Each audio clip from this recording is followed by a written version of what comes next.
So last class I have covered memory organization and your register bank, that is internal RAM memory organization. So in 8051, your memory is classified into program memory and data memory. So we have two memories, that is internal and external. Internal, we have that is size of memory is 4 KB. That is address spaces from 0000 to 0FFF. Okay.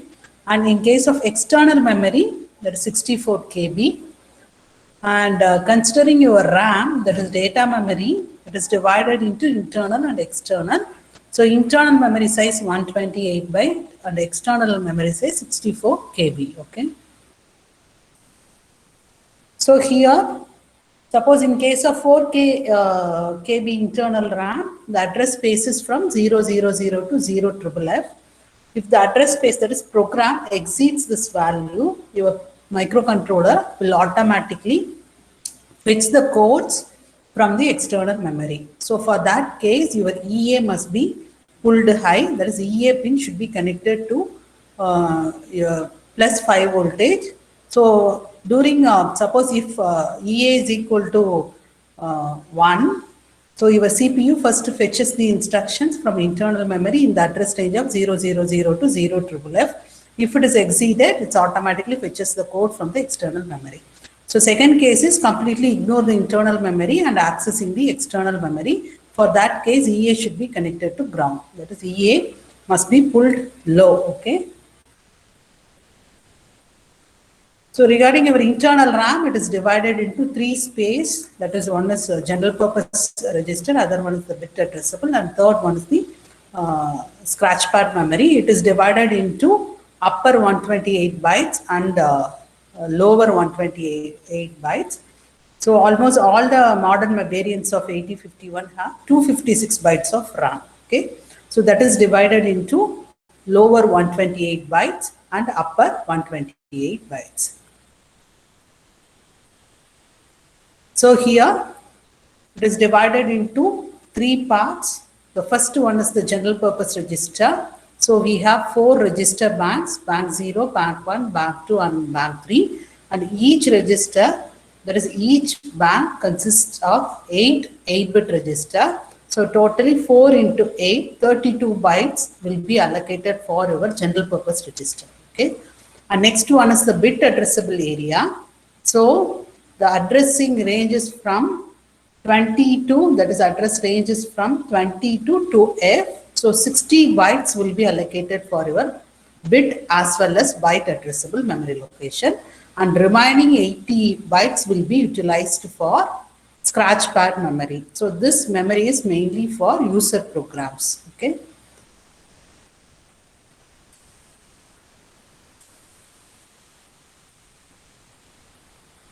So the difference between byte addressable and bit addressable means, so bit addressable memory means we can access individual bits of memory location. So each bit is associated with one 8-bit address. It can be accessed either by byte address or bit address. For example, 1A. 1A is the bit 2 of, that is bit 2 of your RAM memory location 23. So we can access the individual bits in this area. Okay. And also we have bit addressable instructions moving either logical 0 or logical 1 into the corresponding registers. So in this example, we have 6 instructions, set bit 42H. So the set bit 42H is used to set the bit of your memory location 42. So D of RAM memory location, that is D2 of your location 28 is set to 1. So that is the meaning. And clear 67 means, so this instruction used to clear the D7 bit of your RAM memory location 2C. Okay. And clear 0F. Where is 0F? 0F is here. So this is the bit 7 of your RAM memory location 21. So this instruction used to clear that memory bit. Okay. And set bit 28H means Here, the 28. So it's a D naught of your RAM memory location, 25. Similarly, next case, clear 12. 12 is here. Okay.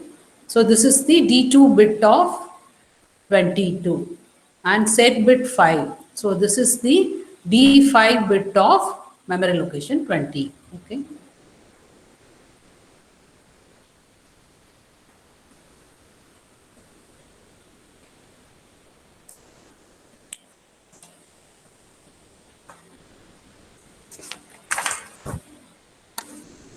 So special function registers occupy the upper 128 bytes of your internal memory. This is the upper 128 bytes. So the address range from 80 to FF. Okay. So the addresses of special function register vary from 80 to FF. So the entire address of 80 to FF is not used by special function register. Some of the locations are unutilized. Okay. So some of the that is unused locations are reserved and should not be used by the programmer. Okay. So here we have special function registers like timers register, serial port register, interrupt register, and using these special function register, we can perform analog to digital conversion or digital to analog conversion. And also we have UART, so which supports serial communication. Okay. So special function register means it will perform some function that is a special function related to your 8051 unique feature. So these registers control the entire operation of your 8051. Okay. So this special function register can be addressed directly.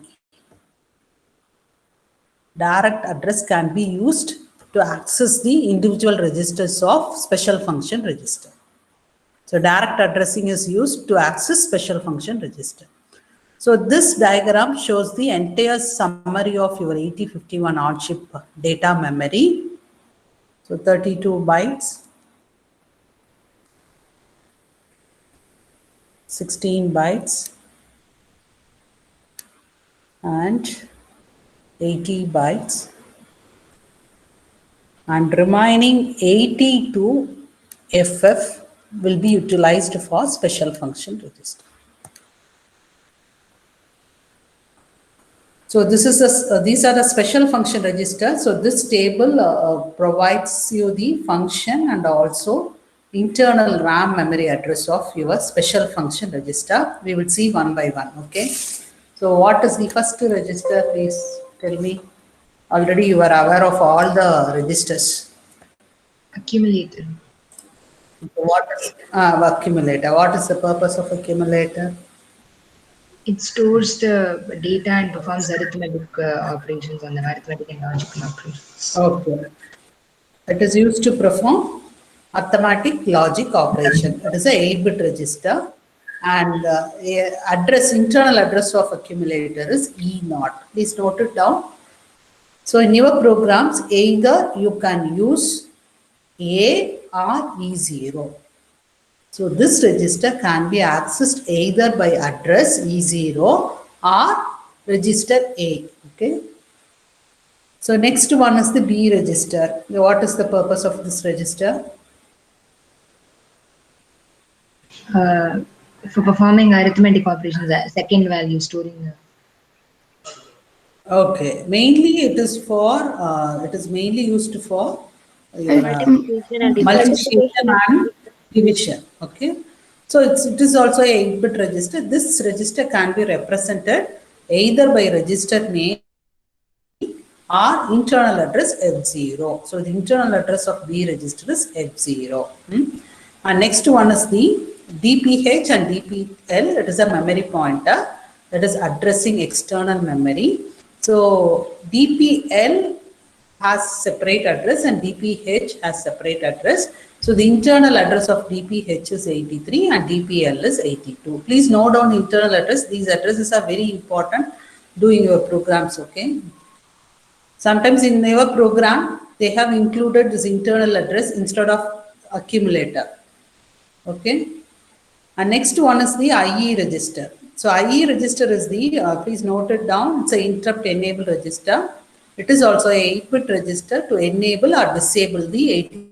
It is a special function register. It will perform only interrupt operation, okay? So this register is used to enable and disable 8051 interrupts. And next one is the IP interrupt priority register. Actually, this is also a 8-bit register. It is used to fix the priority of your 8051 interrupts, okay? So the internal address is B8. And we have 4 ports. So these ports are used to perform input as well as output operations. So every port is associated with one 8-bit address. Port A address 80, port 1 90, port 2 A0, port 3 B0. Okay.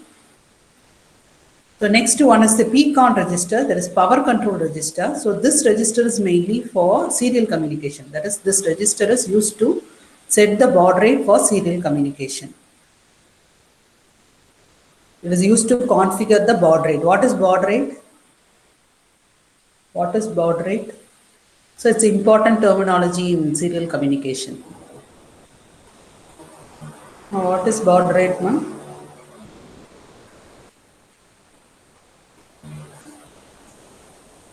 Any idea about it? Baud rate? So data transfer rate can, tell me. Number of bits per second. Number of bits per second. That is, data transfer rate can be measured in terms of baud rate. Okay, it's like a data transfer rate. So data transfer rate of serial bits can be measured by using baud rate. Okay. And what is the next one? What is this PSW? Please tell me. See, students, can you unmute and answer? Several times we have discussed all the register details. Please tell me and make the class interactive. Huh? It shows the status of carry, overflow, basically the status of the data that we enter. Okay, and also the register bank selection can be done by using this PSW. Okay, and next one is a serial port control register, SCON. So it's mainly for serial communication. So it's a 8-bit register. SCON is a 8-bit register. It is used to select the modes of serial communication. So we have 4 modes. The mode selection, serial communication mode selection can be done by using this SCON. Okay. And another register associated with serial communication is SBuffer register. The serial port data register. It will hold the data during transmission and reception. It is also a 8-bit register. Okay. So these 2 registers are associated with each other. SCON is for serial communication. It's mainly used to select the serial communication mode, and SBuffer is used to hold the data during your transmission and reception. So 99 is the your SBuffer register internal address. And what is the size of stack pointer? 8-bit. 8-bit. Okay, it holds the topmost address of the stack. It is used to access the stack memory. Okay, your stack is nothing but sequence of internal RAM memory locations. Okay, and next one is the TMOD. So these 4 registers are associated with your timer and counter hardware model. So TMOD and TCON are the special function registers for timer and counter operation. So TMOD is a 8-bit register. It is used to configure 2 16-bit timers. Okay, so we have 2 timers, timer 0 and timer 1. Timer 0 is divided into timer lower order register, timer 0 higher order register. Similarly, timer 1 is divided into timer 1 lower order register and timer 1 higher order register. Okay, so TMOD is used to select the, that is configure the 2 16-bit timers in any one of the modes. Actually, we have 4 modes. And TCON also provides the status of your timer flags. Okay. So we will see detailed information in the unit 2. Okay. So TCON is for mainly for controlling your timer register. So these are the internal RAM memory location of your special function register. Okay. So this is the entire summary of your 8051 on-chip data memory, especially for special function register. So here SCON, P1, TCON, P0, E-register, accumulator, DSW, IP, P3, IE, P2. These registers are bit addressable registers. So we can access the individual bits of these registers, and every bit is associated with 8-bit address. So we can access the individual bits of special function register using this address. So remaining all are not bit addressable registers. They are all byte addressable. So your accumulator, B register, PSW, interrupt priority, and all your ports, and interrupt enable register, and TCON, and SCON. Okay, so these are all bit addressable registers. Note it down. That's all about your special function. Yes, Ma'am, yes, can you ma'am. please repeat the addressable? Okay. See here, SCON, the byte address of SCON is 98, okay? And individual bits is assigned with one 8-bit address, okay? So while programming special function register, so take example. So I want to access P1.3. So P1.3 address is 93, okay? So move C, 93. In this way, I can transfer the data from 93 to carry. So individual bits can be accessed by using this bit addressable register. So in your 8086 only we can access byte data available in your general purpose register. We cannot access individual data bits. But here we can, for example, P1 is utilized for your IO operation. Okay. I am going to connect one LED to 93. Okay. So I am connecting LED to 93. 93 is nothing but your P1.3. Okay. Suppose I am writing 0 to P1.3. What will be the output of LED? What will be the output of LED? 0. 0. I am sending 1 to P, that is I am writing 1 to P1.3. What will be the output? 1. So in this way, using single port, we can connect 8 devices at a time.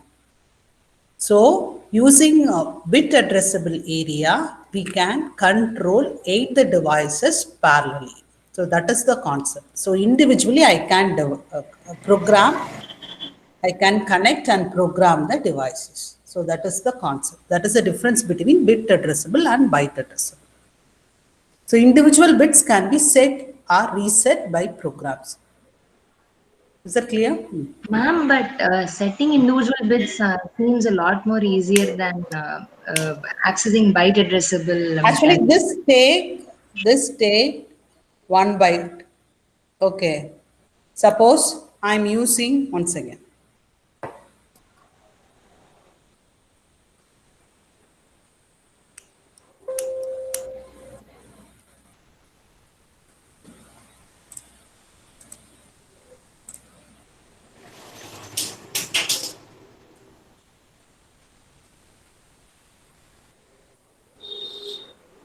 So first, suppose I am accessing entire port. Okay. 0, 0. Okay.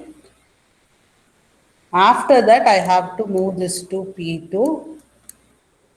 After that, we have to move the value, accumulator value to the corresponding devices. So at least 2 or 3 instructions are required to access a byte of data from P2. So that is the structure of your 8051. Suppose if I am accessing individual bit, directly I can move P, C2, C, P1.2. So individual bits can be accessed. Okay. So in order to reduce the your external memory storage. This feature is a unique feature of your 8051. We can reduce the memory size, that is the memory size of your program. Instead of using 2 or 3 instruction, we can use a single instruction and make a copy of the data from one bit to the another bit. Okay. So is the bit addressable mechanism the most preferred one, ma'am, in the later? Yeah, most preferred one in 8051. Actually, in 8-bit port means at a time we can connect 8 individual devices to the port pins. Okay, at a time we can connect. But in case of your 8086, single port can accommodate only one device, external device. Okay. So that is the problem. Okay. So that's all about your architecture. Architecture is completed here. So your architecture covers all your registers, that is general purpose registers, special function registers, okay, and all this is related to your ALU, that is number representation, memory organization, special function register. Okay, shall we move on to this 8051 pin diagram? Yes, ma'am. Okay.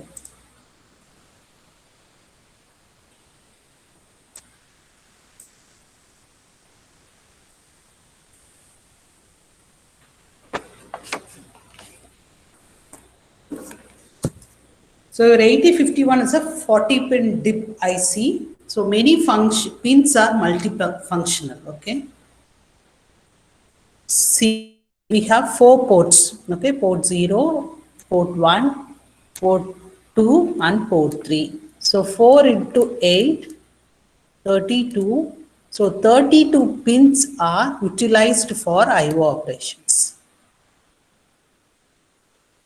The clear? Actually, it is a 40-pin IC.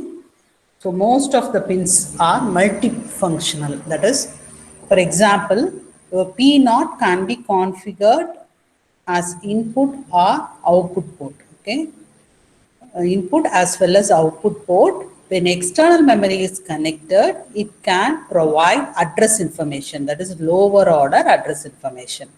Similarly, P2, when it is not used as I/O, okay, it can provide higher order address information. It acts as higher order address bus. This one acts as lower order multiplexed address bus. Okay, and also P3 we have alternate function which will support your serial communication, interrupt, timer operation, and I/O read and memory read and memory write operation. Okay.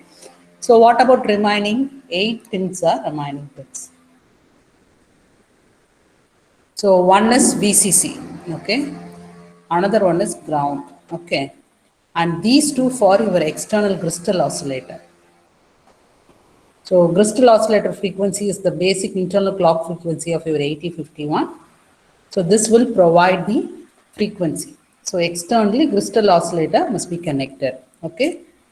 And reset. Remaining 3, these 3 something related to your external memory. I will explain one by one. Okay. So totally 40 pins, 32 pins are utilized for your I/O. That is every port takes 8 pins. And some of the pins are multi-functional and your P0 can be configured as lower order multiplexed address and data bus, and P2 can be configured as, that is act as higher order address bus. Okay, and P3 will have some alternate function which is related to your serial communication, interrupt, timer, memory read and memory write operations. So this is a detailed structure of your 8051 pin. So this is your P0. P1 main, it's exclusively for your I/O and I/O plus memory. So I/O plus memory. Here port 3 I/O plus alternate functions.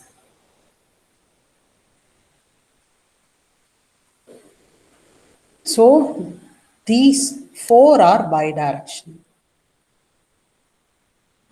Here, program store enable. It's an active low pin. It is an output signal. ALE is the address latch enable. It is an output signal. And external access. Either it is connected to ground or VCC based on your memory requirement. And reset is the input signal. So what is the difference between active low and active high? Active low is when the device can operate only when the signal is low. Okay. Active high is vice versa. It can operate only when the signal is high.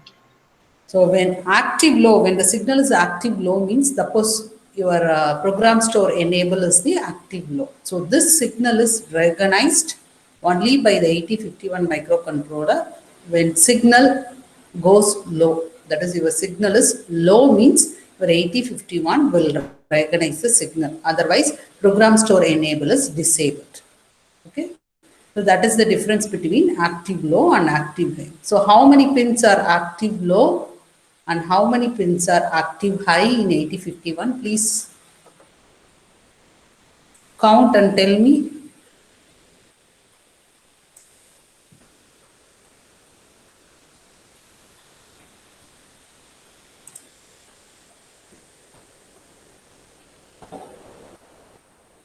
So how many pins are active high signal? How many pins are active low signal? 6 pins are active low. Are 6 pins active low, ma'am? Okay. Program store enable, external access, read, write, interrupt. INT 0, interrupt 0 and interrupt 1. That is 8051 has 2 external interrupts, INT 0 and INT 1. And remaining all the pins are active high pins. Okay.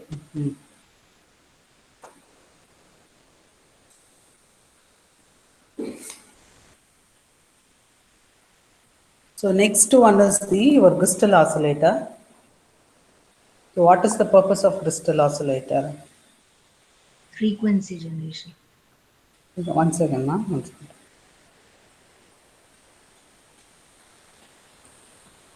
For frequency generation, okay.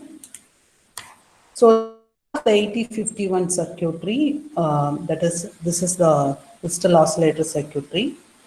This is the main heart of your 8051, which generates the clock pulses by which all the internal operations are synchronized. Okay, so this XTAL1 and XTAL2 are provided for connecting resonant network to form an oscillator.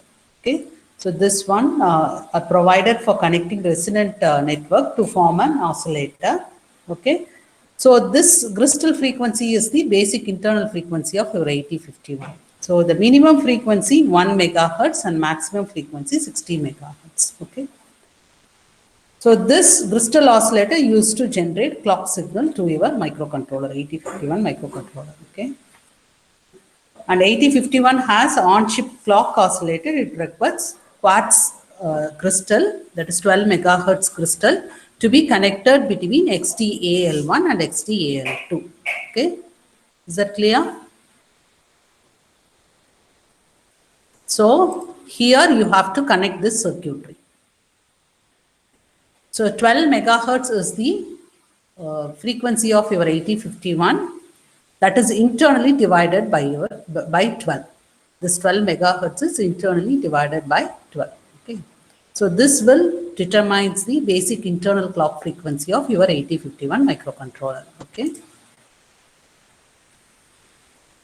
So regarding your mission cycle, okay.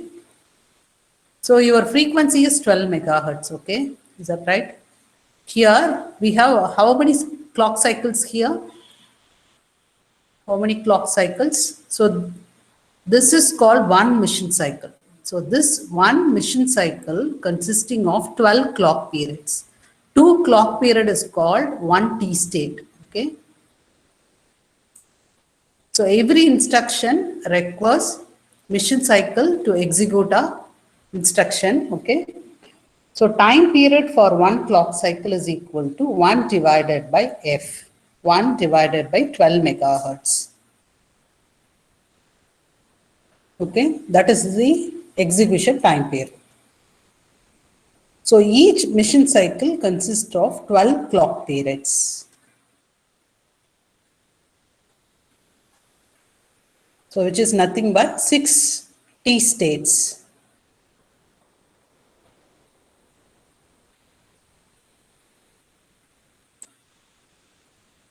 Okay, that is 1 T state is equal to 2 clock cycles.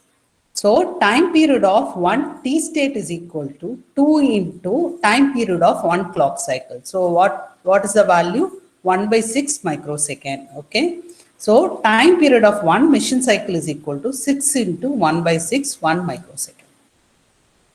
So every instruction requires 1 microsecond time period to execute. Okay. Is that clear? 1 second, ma'am.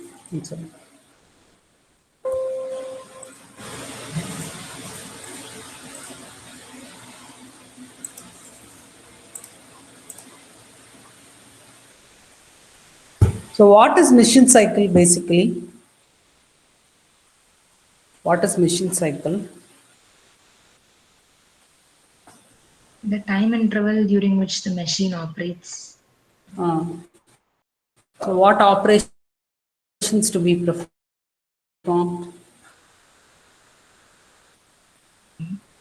Reading the input, performing operations on that, generating. It's required to. Can you repeat that answer, ma? 07. Yes, ma'am. Reading the input given by the user and performing operations. Yes. Time required to transfer data to or from the memory or IO port. So that time period is called mission cycle. So your mission cycle can be calculated in this way. Actually, every that is one mission cycle consisting of 12 clock period, which means 6 T states. Okay. So time period of one clock cycle is equal to F 112 microsecond. Okay. And time period of 1 T states is equal to 2 into your time period of 1 clock cycle. So 1 by 6 microsecond. So time period of 1 mission cycle is equal to 6 into 1 by 6 equal to 1 microsecond. So in this way, we can calculate the execution time of each and every instructions in 8051 microcontroller. So I have explained this mission cycle calculation in the previous class. That is, your external oscillator frequency is 11.0592 megahertz means that is internally divided by 12. So the frequency is 921.6 kilohertz, and converting this frequency into time period, you will be getting 1.085 microsecond. So this is the execution time period of your 8051 microcontroller. That is 1.085 microsecond. Suppose your external oscillator frequency is 16 megahertz, that is internally divided by 12. So the frequency 1.333 megahertz, and converting this frequency in time period, you will be getting 0.75 microsecond. Is that clear? Yes, ma'am. Yes, sir. One mission cycle is equal to 12. So divide that frequency, that is crystal oscillator frequency, by 12. So this 12 is called prescaler. So this operation is called prescaling. That is dividing your crystal oscillator frequency by some integer. So this integer is fixed by your Intel. So this 12 is fixed by your Intel. That is fixed by your manufacturer microcontroller. Okay. Is that clear? Yes, ma'am. Okay, ma'am. So these are the remaining pins. That is program store enable, address latch enable, EA, external access, and RxD and TXD for serial communication, and XTAL and XTAL2 for your crystal oscillator inputs. Okay. So VCC pin number 40 provides supply voltage to chip, and ground is pin number 20. Okay.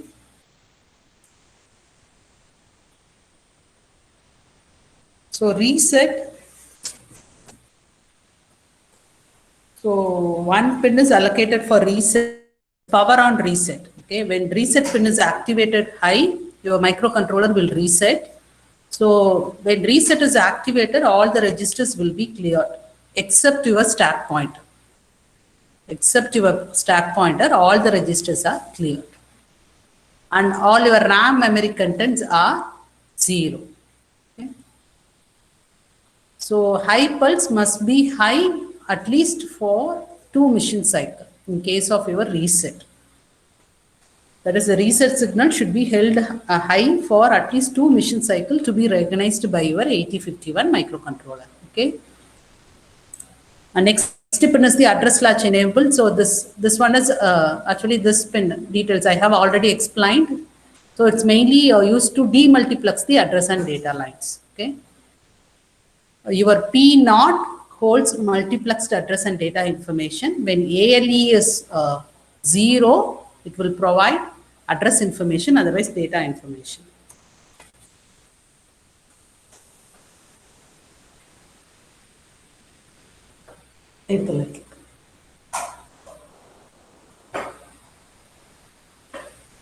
That is, your ALE is equal to 0 means your P0 provide 8-bit data, that is provide data information. When ALE is equal to 1, your P0 provides lower order address, A0 to A7. This is D0 to D7. It is used to demultiplex the address and data lines. Okay. And these two pins are something related to your external memory access. Actually, in 8031 and 8032 microcontroller does not support on-chip ROM memory. For that case, all your program codes will be stored in the external memory. So external memory can be accessed by using this EA pin.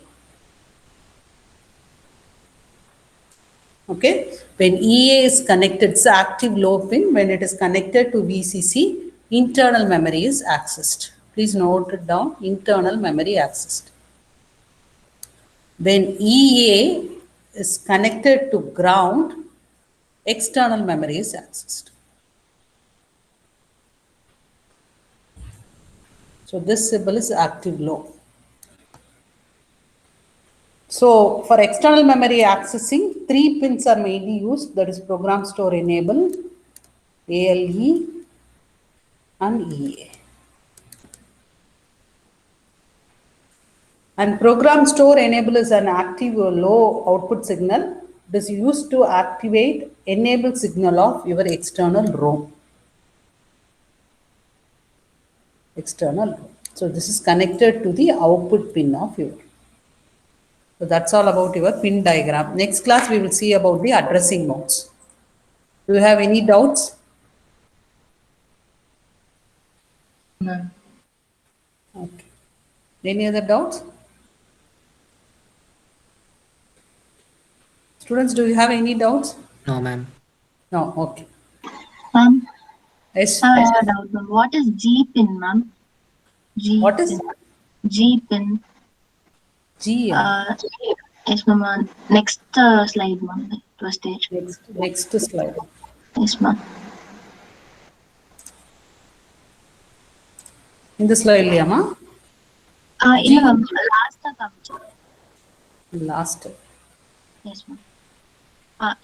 Previous one. Ida. Mm-hmm. Huh? No, ma'am. No. Ida. No. No, ma'am. Previous one when. This one. This one, Nama? No, ma'am. Okay, 1 second. This one, ma'am. This When one. demultiplexing the address. Actually, this ALE signal is connected to the G pin of your 74LS373. Actually, this 373 is used to demultiplex the address and data line. Okay, ma'am. So G pin is available in your latch. G pin is nothing but your gate pin. So I will explain that in later classes, ma'am. Okay, ma'am. So something related to your latch for demultiplexing address and data information. Okay. Okay, ma'am. Okay. Any other doubt? Okay, ma'am. Thank you. Ma'am, next Yes, ma'am. Yes. next period is also yours. No, no. Soumya madam will take.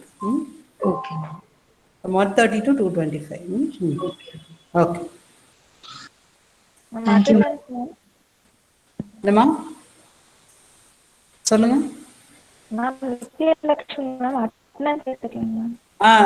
திலட்சுமி நான் Google form அனுப்பிச்சிடுறேன். திலட்சுமி அவங்க மார்னிங்ல இருந்து கிளாஸா attend பண்றாங்க. Google form அனுப்பிச்சிடுறேன்.